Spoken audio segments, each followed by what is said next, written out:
Here's now the third series of the Tagalog-Filipino vocabulary video lesson. So, our sentence here, hindi natinag ni hindi gumalaw si Laila dahil sa masamang balita. So, this is roughly translated in English as the bad news did not even cause Laila to be troubled nor shaken.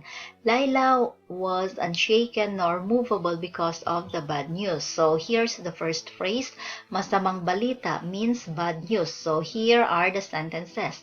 Ayaw ko ng masamang balita. So, I don't like bad news. So, the phrase bad news here or masamang balita is placed at the end of the sentence.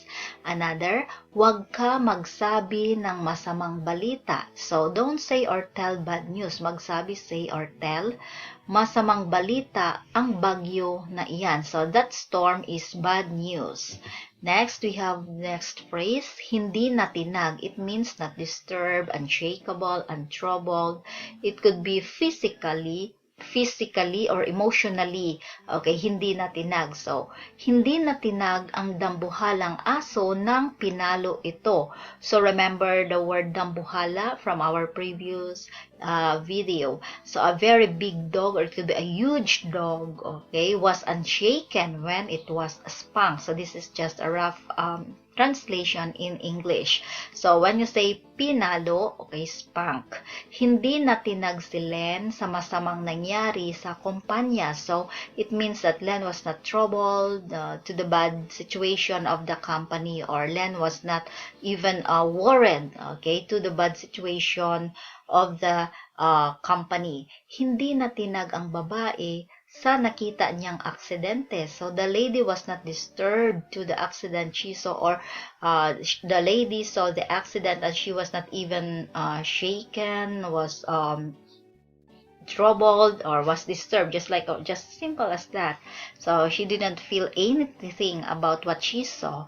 Another, hindi gumalaw. So, when you say hindi gumalaw, it means did not move.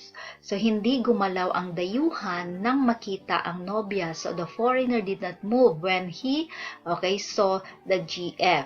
So, we have here, hindi gumalaw ang traffic. So, the traffic did not move, just like it's steady, not moving. The cars are not moving, or the vehicles are not moving. So, hindi gumalaw.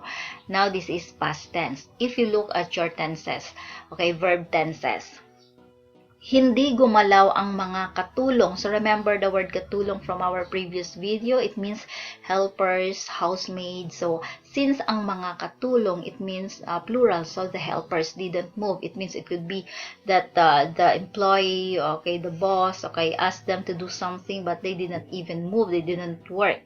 Okay, so for more learning resources, you can visit elike.tagalog.me and you can contact us in these following details for live classes.